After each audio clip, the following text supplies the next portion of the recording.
The Joining the Dots podcast focuses on the many challenges facing education and how different approaches and innovations are needed to meet those challenges. Join co-hosts Matt Jessop and Kingsley as they have discussions with innovative educators, business leaders, policymakers, and other stakeholders, and guests looking at transforming the future of education.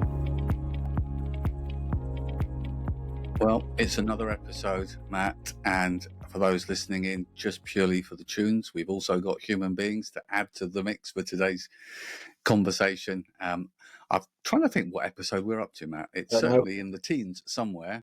I'm just struggling now, and I'm going to have to share this on the podcast, that you and Caroline attended the same Motorhead concert in 1983 is what we've just discovered. And it's completely blown my mind.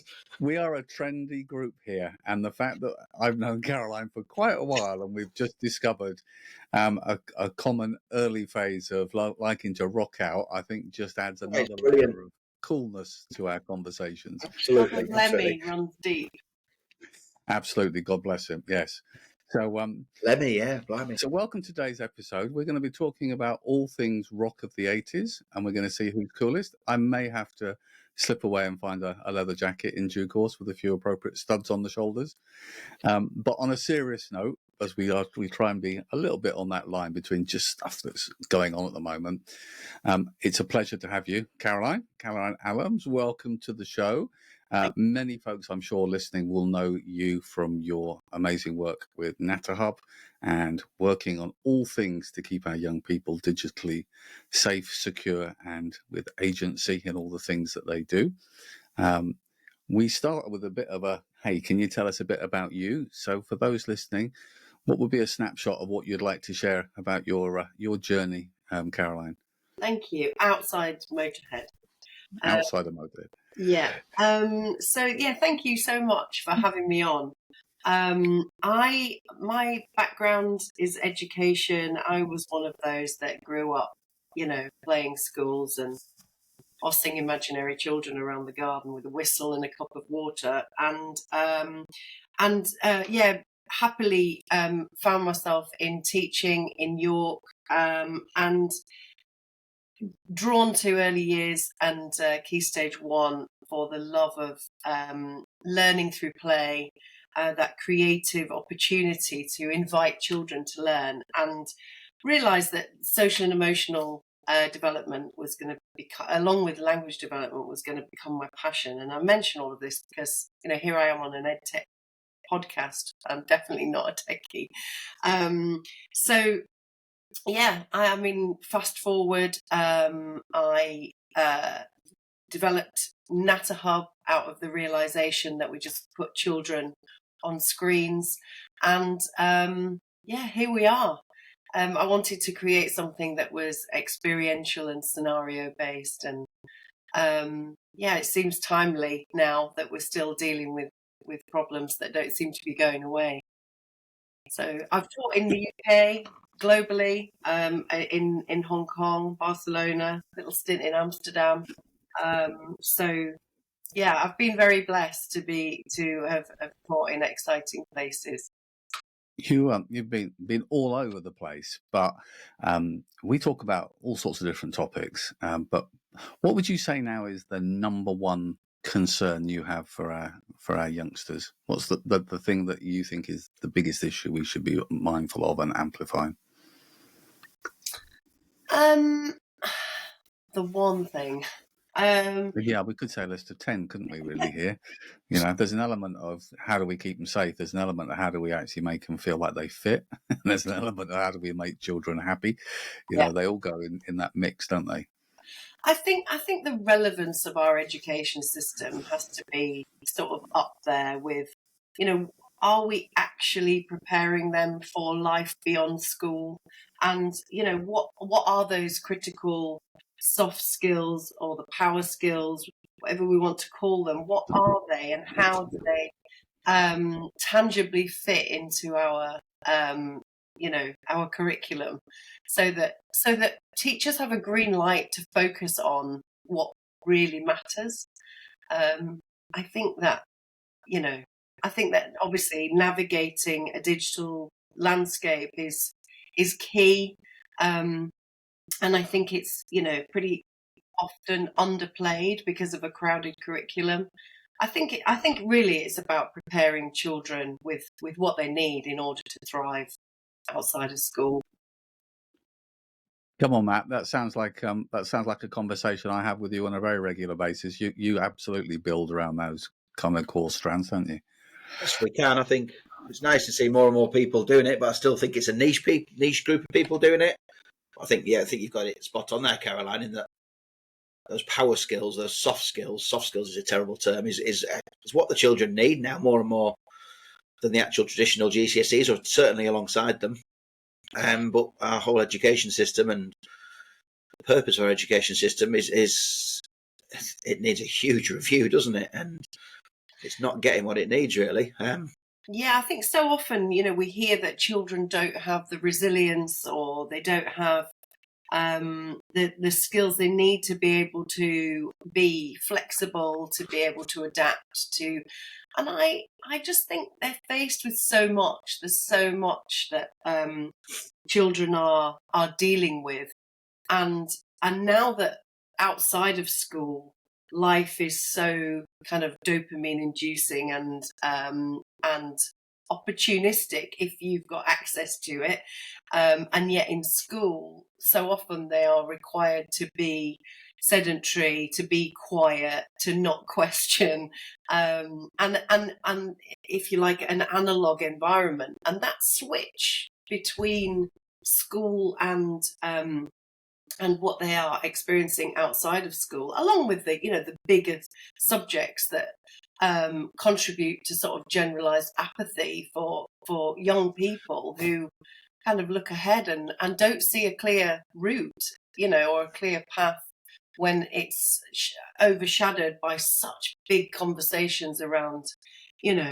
climate, around politics, around digital, around the future of their world. I just think they've got a lot going on. And with the two of you, because you're obviously very similar, well, actually the three of us have got a very similar perspective and things that we've shared. There always feels like there's a gap, because there's strong voices trying to share this kind of perspective of we need to be shifting in terms of relevance and appropriateness. And if we want to get better attendance in schools, we need to make them places where children feel that it's the right fit for them and they can thrive. But there also seems to be a gap that parents having that perspective of what is needed for their children from an education perspective. I mean, sometimes we've talked in other conversations about the optics, negativity around it.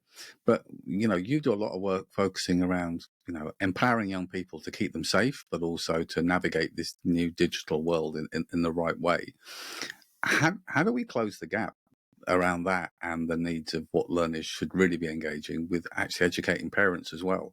Because that, for me, feels like that's, if anything, the growing gap. I mean, Matt, you see it at the school gate every day, so you'll have a different perspective too, I'm sure.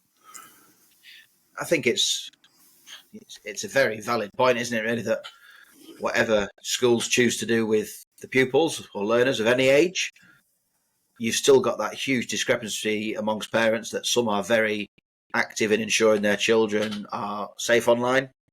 Some are blissfully unaware and completely apathetic and don't actually understand the dangers that are out there. And some are another approach to education, to just using devices. But I mean, it's whatever you do with the learners of 3 to 16, you think, we've got to educate that generation amongst above them. And I worry quite a lot about pensioners. I've got parents in their late 70s and 80s, and you think that they struggle online now. Give it 3 or 4 years. Banks in Kendal are all closing. There's virtually none left. They're going to have to do everything online, and it feels like a societal issue that we've got, that education should be at the forefront of addressing, but actually not much is happening. Yeah, I think parents are notoriously tricky to bring into that equation. I don't know if you found this, Matt, but the schools that I speak to have seen a big shift pre-COVID, whereby obviously we know as educators that triangular approach is really impactful whenever you want support, whether it's, learning to read, supporting with a bit of this, bit of that at home, or, just bringing in a bit of junk modelling. But I think pre-pandemic, parents were much more open to coming into schools. And it seemed a little bit easier to be able to tag on online safety and guidance for parents when they're in school. But getting parents into school now seems to be becoming harder and harder. You know, parent evenings have gone online usually, and I don't know if it's the same in your school, but a lot of schools. I mean, it's an interesting one, that, because we're very lucky. I've just dropped about 20 of our parents in the Lake District to do a 21-mile walk for us for charity. So we're very lucky we've got very engaged parents. Yeah. And parents' evening is not. I know exactly what you mean, though, and from speaking to other heads, that's definitely an issue in terms of parental engagement. As a secondary school dad, as it were, the 3 minutes per subject for secondary school parents' evening, and you don't have enough slots to speak to every teacher, so you have to pick somebody you're not going to speak to, happening every 2 or 3 years, has blown my mind as a primary school head teacher, because I can't envisage how parents can possibly keep on top of what they're doing at secondary school, or the children are doing at secondary school. But, I mean, the other thing I just think is that I'm vaguely au fait, I think, with modern technology and what's out there, but we send things from like the National College to parents, and some of these social media platforms and things that we downloaded, help sheets and warning sheets, I've never heard of them. And you just think, you know, as a reasonably technologically advanced school, we've never heard of them. How are the parents supposed to have heard of them? How do you possibly keep on top of it all? It's impossible. And I think, I mean, you've touched on something that I feel really passionate about, and also ties in with our approach with Natterhub, because I think the approach to online safety and supporting parents, or trying to support parents with giving them a whole library of content that they can then go away and try and unpick. As you said, it's so overwhelming that it then becomes its own problem. And to the same extent to schools, to expect teachers to suddenly know and have knowledge about every platform, every game, everything that the children are playing on, communicating on, etc., seems to be too much of a big ask. And I know that from the work that we do with parents, if we look at online safety and our relationship with technology and the relationships that we carry out through technology, it's actually the online behaviour that creates the potential vulnerability. I know that we can obviously we can fill this whole session with the impact of clever algorithms, and so I don't know if it's fair really to sort of say technology is now neutral. I know that was a term that was previously kind of pitched, but I think if we look at supporting online behaviour, you flipped it to actually what are the practical things that we as parents can employ that are actually going to make a difference, and if we talk to our children as teachers in a way that's asking them to lift the lid on their online experiences and communicate about what's going on. We as teachers are well versed in managing behaviour. So let's talk about expectations around online behaviour. Sorry. You too find, I mean, Alan, your group of schools, and Caroline, other schools you work at, what we find here is that everybody in the past 5, 6, 7 years, whether they're parents, teachers, whatever, is busier and busier. And there seems to be less and less time, and you think, oh, this technology is supposed to save us time, but we seem to be spending more and more time on technology, and we seem to have less and less time to actually sit back and do other things. Life is just chaotic for everybody. It gets worse every year. I'm going to let the lovely Caroline go first. Oh, thanks. Well, I would say that we're busy, inverted commas. We're busy, but are we actually more productive? And I think the distraction of technology is a big factor in that. And I think the distraction of parents, I know you've already mentioned, older people, but the distraction of parents is impacting our children's lives, and especially when we look back towards, early years education, 0 to 5, we're still waiting for statutory guidance around the use of technology and digital around those youngest children. And our children are growing up in a world with very distracted parents. And so I agree. I think that, yes, we are busier than ever because it's more accessible than ever. People can reach you at any time. And there is this need to respond, or this obligation to respond. And yes, I think we are busier than ever, because the blurred boundaries between, oh, this is my work life and this is my home life, has all gone to cock, as we say in Yorkshire. But I think that the distraction is a big factor of that.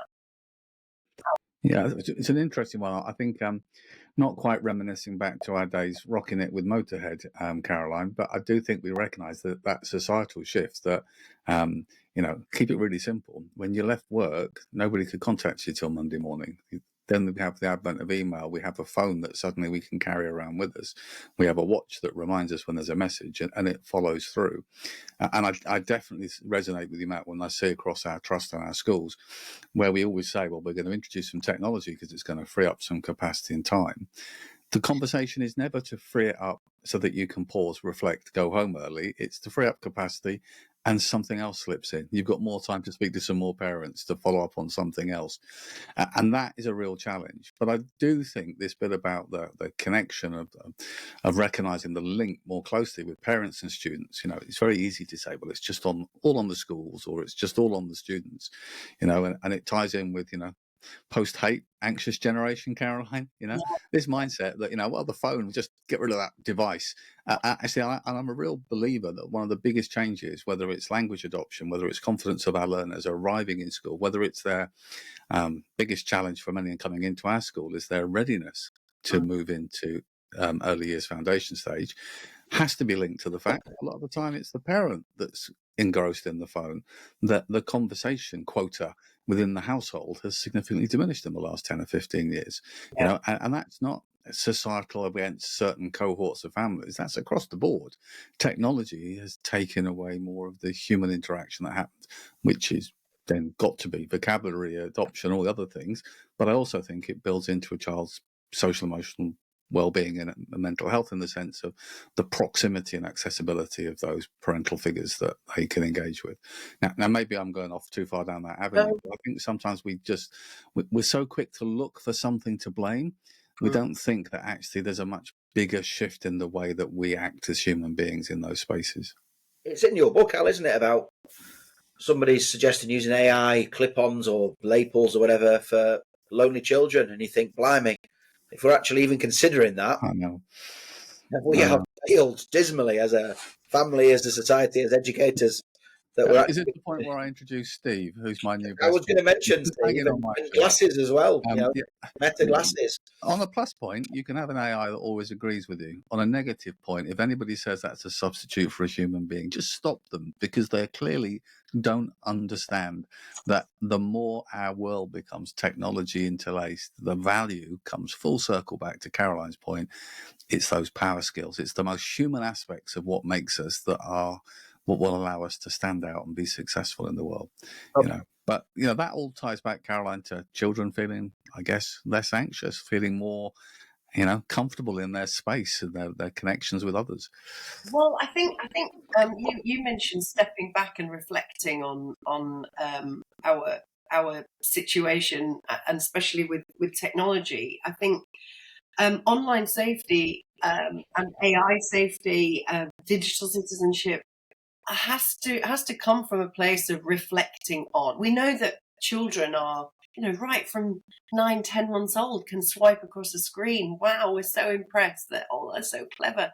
But of course, what we are doing there possibly is confusing the ability to explore and be curious about the functionality, which, of course, when you go back to your chatbot, AI friend, children can easily access that, but actually, can they cope with the interactivity? And that's where online vulnerability comes in. If you can't cope with the interactivity and the fallout of those digital interactions, then we've got issues surrounding well-being and mental health, and that the tunnel that children can go in. So I think pausing and reflecting, which seems crazy when we know, as you said, Matt, teachers are already so busy. But I think talking to children about online safety and giving them an experience that can be unpicked and unpacked in a school environment can go so far into creating that protection. Because if children have got access to technology, but they're not actually understanding the gravitas of what they are doing, or how that might be, developing habits that they're not sure they can keep control of, or that they're not really understanding. It's an abstract space, and children, as we know, are not very good at perceiving potential risk in abstract spaces. So we need to make it tangible. And if we're not making it tangible, or encouraging them to think about what's actually happening when you're talking to an AI bot rather than a human being that genuinely cares about you, unless we're stopping to have those conversations, we're not really able to equip them with the skills they need. I think there's an element of finding a way to take that mindset, Caroline, and also recognise that that distills across to many adults as well, not necessarily understanding that bigger picture. And I'd argue that the same way as unpicking it and making it a conversation that's tangible and relatable to young people is no different in one strand to what we're seeing of this sudden increase in project-based learning, and actually children engage in things that they can actually see purpose in and relevance in. Then, not surprisingly, who'd have thought it, suddenly we get greater output as a result, because children kind of want to understand that. And I think that's far better than an actual persuasion in every education system around the world, which is, here's something that could be harmful, could be used in the wrong way. We'll just put a stop sign on it. We'll just ban it. That's the safest solution, isn't it? Ban it until you're 18. And when you walk out the school building, you're on your own, completely ignorant to the risks that are posed. But that, in essence, is where we often end up. And it rarely gets called out in quite as black and white a way, I guess. And I think, bans, we know, obviously, that with the smartphone free childhood movement, there's so much that I can align with. I love the vision of it.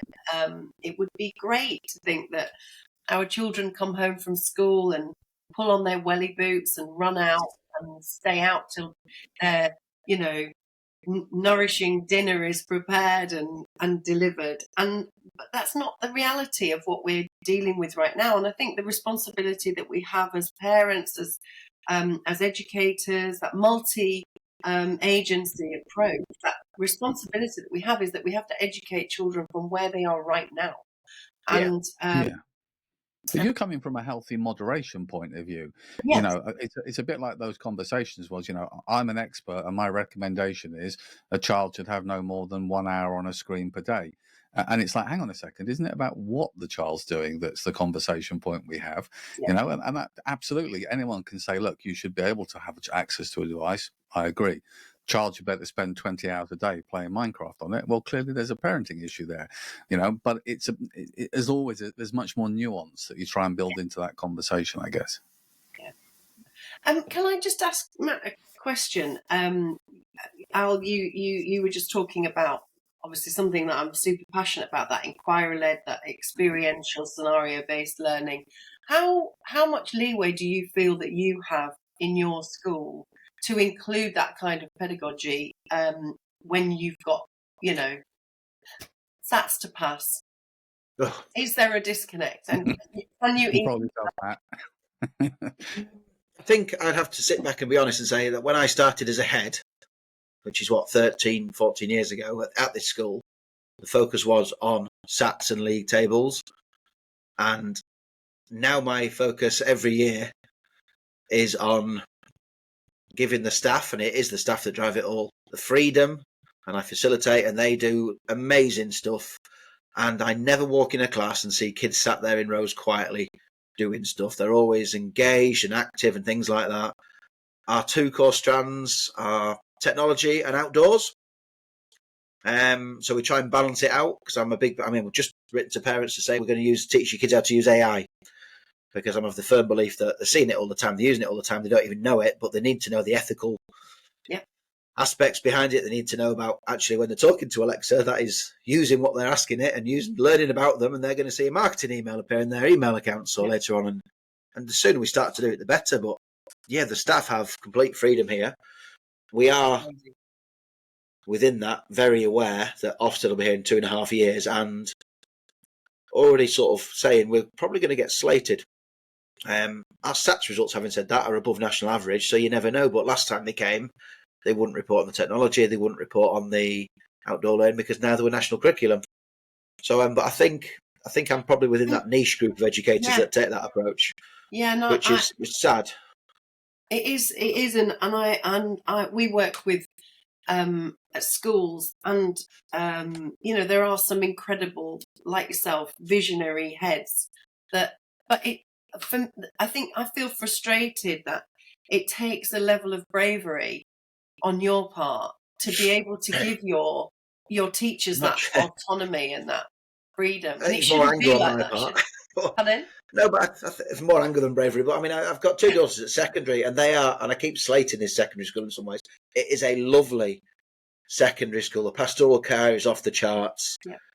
Kids are happy. There's virtually no issues, but they are fully focused because of accountability systems on Progress 8. And it drives me insane. And I spoke to schools in Portugal last week and schools in Spain that are not held accountable, and they're teaching life skills, they're teaching digital skills. They can still choose curriculums, American English curriculums, and go for those traditional qualifications because it is still a valid pathway to higher education. But I mean, there's a whack-a-mole going on here, though, in our education system. At the earliest stage, most of the schools I kind of have involvement with, it feels like there's a whack-a-mole that goes on between, we've got to have all our focus on phonics, no, it's on numeracy, no, it's on literacy, this is the data we're chasing this year. Oracy, yeah, absolutely. Oracy is the thing. Who knew that letting children talk when they're learning now has a label? We call it oracy, and we're going to get really good at oracy. That blows my mind. But can we just mention phonics? Because I never. 3 hours a day on some schools are focused on everything's about getting your phonics and your phonemes, and it's like I walk through. I've never taught phonics. I've got a vague awareness of it. I walk through and watch the teachers in awe, and they're saying the same sound and it's spelt 4 different ways. And I'm thinking, how the hell are kids supposed to do it? I know. At the moment, we're teaching them to recognise nonsense words. Why? Why? We have to get the wrong words so the kids can spot them. But the funny thing is, you often walk into a classroom and you're like, there's a child sat on the mat there with 29 others, and that wall they're staring at is just a mass of cards and phonemes with all these different words that sound out the same but have different meaning. Yeah. And you do question it, and then you have these conversations. Well, it depends what phonics scheme you're following and who you're using. And I get in terms of the, methodologies and approaches, but what happens is the conversation is always, but at what expense? What isn't being discussed and taught because you're chasing the holy grail on that? The same with you, as you've raised, when it comes to thinking further up the chain of our older learners. We're obsessed with assessment and progress. For many schools, it's how many kids have you got entered in against EBAC targets, and it's like, well, based on this cohort, we'd be setting them up for failure. So no, we're not anywhere near what the government wants. Since when did we put kids into exams that they're not suited to rather than the ones they're going to excel at? Do you not think with the phonics thing, it's the fact that you have to do it? It's that one size, one approach fits all. Because we had a child left us last year, just real difficulties with language. And I remember speaking to the head psych, and the head psych recommended one-to-one phonics sessions. And we were like, well, he's done this for 7 years now. It doesn't work. Can we try something else? No. And you think, I never learned phonics as a kid, and I can spell reasonably well. And you think, why can't there be an option in schools to actually not do something different to phonics sometimes? Create connectivity. For some children, it works better. And I can never understand the nonsense words. I just don't get it. Yeah, I am wholly with you there. My specialism of old was language development, and I always thought it was such a privilege to teach children to read as a reception teacher. And you think about the love of reading that has been killed by the teaching of phonics and phonics reading schemes. I mean, is there anything more dry?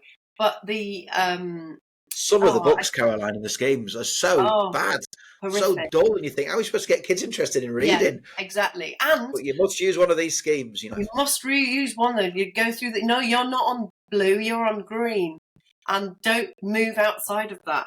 And then I saw this really depressing article in The Guardian last week about over half of parents no longer enjoy reading to their child. Oh, yes, yeah. And I was so saddened by that. But I wonder if, if we are losing a love of reading because of technology, because of phonics. I'm definitely happy to blame phonics for a lot of that. I mean, there is a balance, isn't there? I always like the yin and yang of these because we can all see there's a reduction in the love of reading. In the same way as I hold my hand up and say I'd much rather read a paper book than a digital book. There's something about the holding and the sense of engaging in a book and changing your mind with it. But from an accessibility point of view, there are also some great reading resources where digital can really make reading accessible, and also all children can be reading the same pseudo color book, but the language that's presented might be adaptive depending on their needs. And I quite like the sense that all the children can feel like they're at the same stage when they're not really. But there is definitely a disconnect. I mean, phonics has been around since 98. I think the Labour digital strategy kind of pushed it into the conversation, and then the Rose it's a Rose report or something like that. But it's been around a long time. But you do question, are we locked in sometimes when it comes to, and it isn't specifically phonics, it's any of these disciplines. If you've got a generation of educators who've all been told this is the way and the things you must deliver as part of, in this case, primary curriculum, it's really hard to turn around and say, actually, we're going to be bold, do a review, say this isn't necessarily the best way, let's change, without providing the capacity in the system to reskill or to refocus on what might be more appropriate as a technique, and how do you measure it?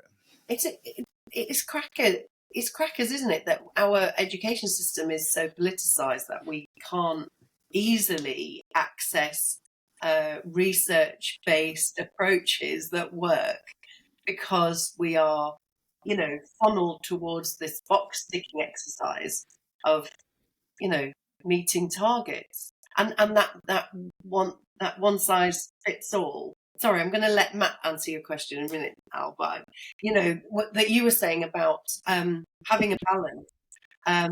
Some people like to choose a book, some people like to, read it on a Kindle. If we have proper connections with our learners as educators, and we understand what they're interested in and how they're going to engage and what they're going to need to be invited to get the maximum learning opportunity out of that lesson, and we've got capacity to do that, then teachers are really creative beings and can adapt and can be flexible and can pull things out of the bag that they haven't planned on a sheet that's been submitted to some head of department. They need to have autonomy to be able to do that. Imagine that. They might actually let their children spend more time in more free flow learning rather than what we just talked about. Maybe they need an alpaca or three thrown into the mix, Matt. Yeah, I'm just sat here listening, and I think reception baseline is a nonsense to us because they've been with us for 2 years by that point in nursery. And that's the first time we actually set up kids to fail, because some will fail on the criteria set.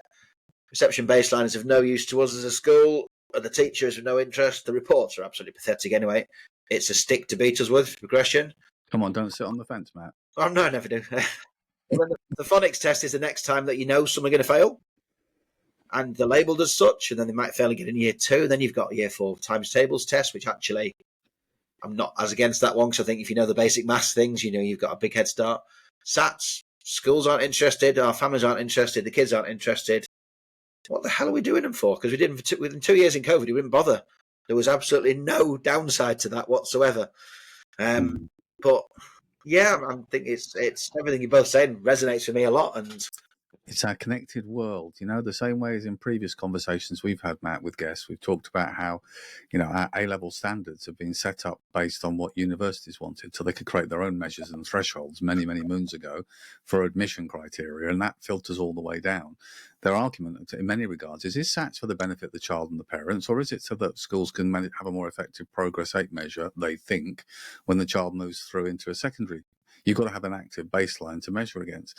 But then you get all the conversations about, well, yeah, but then you've got the progress between that halfway point at end of year 2 and end of year 6. And are we comparing apples with apples? And the point is, if we're only doing it so that somebody outside of the ecosystem can use it as a measure, another stick, then again, it immediately says, hang on a second, didn't we all agree we were in this for the best interest of the child?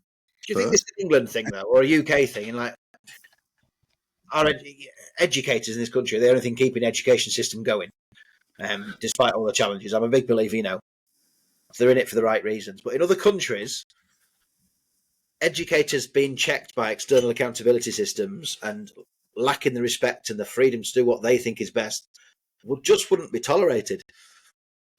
And other countries are way ahead of us. Some other countries. There are some that are equally far wrapped up and locked into their thing. But you're right, and we see it around the world, don't we? We often look in the context of our conversations here, which are often technology linked in some shape or form, or the digital world.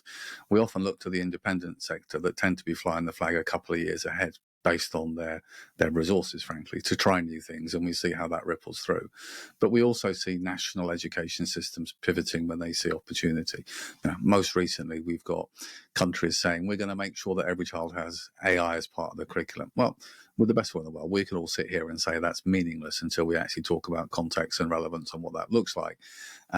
But there absolutely are systems that pivot. The same way as we talk about that sword of Damocles here, Matt, we've talked before. In the US, they have their NAEP scoring across the education systems, NAEP, and that's something that's done where they a little bit like doing the PISA rankings, but it's a subset of children from different schools across counties and states and nationally, and they create their scoring system, and that gives them a measure of performance underperforming state schools.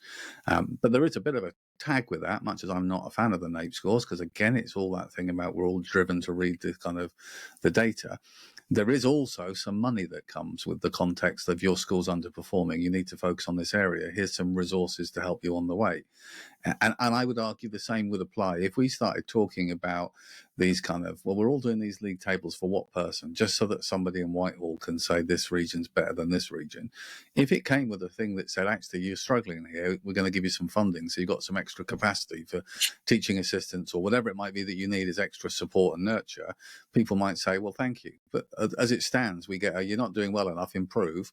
PS, no extra capacity or resources, just figure it out. And people don't recognize that some of the biggest challenges in our system are not about professional practitioners doing the wrong things. It's simply capacity in the system to do what they need to do. I'm in a lovely area with lovely supportive parents and communities, and I'm held to the same accountability system as head teachers in seriously deprived areas with serious issues, and that's another thing alongside it. And they, if they had that extra support, I just wonder. Yeah, but that's the disparity we see, isn't it? And I think that flies through to, I've had that conversation when I've seen over the years. I'm doing all sorts of bits with Caroline and Manjit and the good team at Natterhub. We always come back to that focus about actually sometimes because of those pressures, the things that we're really passionate about, digital citizenship, online safety, all the bigger picture, it ceases to be an essential. It's like an optional. You have all these amazing resources, and half the schools are like, well, I'd love to, but I've got other priorities. I've got to keep the lights on, or I've got to cover the offset if we've got a load of staff on absence, and we've got to cover. At least in the short term, that's changed, Caroline, from a Natterhub perspective, hasn't it? Well, yeah. What I'm really interested in tackling over the next few months is everybody knows that online safety should be embedded across the curriculum. Everybody nods like, yeah, that's how we should be tackling it. But nobody can embed online safety across the curriculum because there isn't anything available that allows you to easily do that. If children are not online, they're not. You can't teach them online safety at school. And we know that you can have a list of don'ts on the wall about what children can behave and keep safe, and children will rattle these off to you when you talk to them. But I really want to expand Natterhub beyond just online safety specific lessons, and we're looking to offer Natterhub as a cross-curricular tool with the online safety features embedded into it, so that we're moving away from the idea that, you know, we can take children to the school hall, we can teach them all their swimming strokes without actually putting them in the water. But don't worry, when you get to the swimming pool, you'll know exactly what to do because I've taught you all the strokes. So, because the lesson delivery that we've got within Natterhub is one of its real strengths, the children are very engaged. The teacher, there isn't the onus on the teacher to be really tech savvy, or even those that are a bit reticent about technology can kind of dive in. And you've got this interactivity where teachers are asking a question, and instead of one person putting their hand up, you've got everybody responding digitally. It's a nice mix of this maximizing children's ability to multitask, really, because you've got digital communication and verbal communication going on. And I'm excited about that. I'm excited about integrating cross-curricular content within Natterhub, so that teachers have got this opportunity to embed online safety across the curriculum, because it can't be a standalone, because as you say, everybody's too busy, and then it is still a tag on, it's still an additional. And those schools that are already really aware, like you, Matt, are already aware that it needs to be a core strand. We need to raise the relevance of it, and realise that our children are spending 4, 5, 6 hours a day. Now, regardless of our opinion on that, that's we know to be true. So it's really critical that we are giving them the right digital skills and savvy to thrive. I remember looking at Natterhub when I said 5, 6 years ago, Caroline, and thinking there was 300 lessons or something at the time, thinking, how on earth would a school find the time to teach all these? And it was very flippant comments, but now I'm thinking that actually... Right. No, but now I'm with you in that actually it should be front and centre, and cybersecurity, soft skills, in my book, should be up there with maths and English, if not ahead of them. But the whole curriculum makes it difficult. Cross-curricular work makes it more appealing. The Natterhub free offer through your supporters is amazing. But my concern, or my question to you maybe, is that the English education system is so fractured in terms of local authorities, maths, government. How are you going to get that known to people? How are you going to make them aware that actually there is a solution here that every school could use for free for the next year, which is a huge, huge thing and should be front and centre of every school's approach, but other pressures like our references. How are you going to actually get word out there that, hey, we've got something you can use? Well, that is a great question. This is how my days are spent trying to work this out, and I think that we've already got an incredible loyal database of schools who've used Natterhub and in the past when it was a paid for SaaS model, and we had this. What we did have was this incredible renewal rate. It was sort of in its almost 90% renewal rate on subscription. So once teachers start using it, they like it. They see the engagement. They see that the children just run with it. And that was part of my, when I first set out designing Natterhub, I'm sure like yourself, I was sick of software that had been created for corporate environments and then shoehorned into primary schools that was not age appropriate, that the UX and the UI was not easy for our youngest children to work with. I've still never met a teacher that says, "Oh, I love Microsoft Teams." And I think that what I wanted to create was something that was really age appropriate and that looked like it had been designed for children, that happened to be really nice for teachers to engage with as well. And really, what we need to work on now is we've set up a regular demo slot. We've broken up webinars that can be easily accessible. So they happen across the week now that teachers can drop into. Obviously, the reach that Twinkle has been instrumental in getting the word out there for what is now freely available to primary schools. And I just hope that we can reach those teachers and say, look, just give us a few minutes so that we can show you now what is available to you. And I think that once we've expanded it to become cross-curricular as well, we've got this real opportunity for, okay, I've now got more than one, just online safety as a reason to drop into this session to find out more about it. And also, I love the idea of something being bottom up, not top down. And so what we find is that communicating with individual teachers is often our best route, that you catch the attention of one teacher and they're like, oh, I love this, I'm going to share this with my school. And I think that that's something as well that we've had significant success at. Love that, Caroline. Yeah, I'm going to be the slight grown up on this one, which is we've slightly overrun our time slot before our next one. So I'm going to ask us for a little bit of a quick kind of wrap up and close on this one. I think, as always, with many of our good guests, Caroline, very high on that list.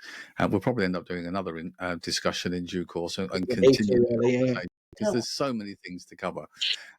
Caroline, where can folks find out more about what you're doing and connect with you personally as well? Yes, I'd love to hear from anyone who wants support or, to learn how to get stuck in. Go to Natterhub.com for our website. All our information is on there. There's work to be done on there, but we're getting to it. Natterhub.com. Sign up, engage get your schools subscribed. Also on LinkedIn at Caroline Allams. The usual channels, but I'd be really happy to speak to anyone. There's so many great events going on at the moment that Caroline, I know from first-hand experience, a great person to get to come along and speak at your event to talk about the topics that she's super passionate about. You might need to make the conference 8 hours long so she can fit in all of her words of wisdom. But I really think this is something that is just becoming more and more important. So the more we can be shouting about it, the better, Caroline. Matt, final words from you, my friend. Nothing. I just think it's worth mentioning what Caroline signposted at Natterhub.com. I think the fact that it's got a parent sign up as well is something that is very relevant. It's not just schools, it's families as well, isn't it? Yeah. Oh, we've been music'd out. I feel like I'm at the Oscars. I'm just doing a very quiet background as we say goodbye. Not Motorhead, but it's a nice thing. Yeah. Caroline, as always, it's been a pleasure. Thank you, Caroline. Thank you for joining us this morning. Thank you very much.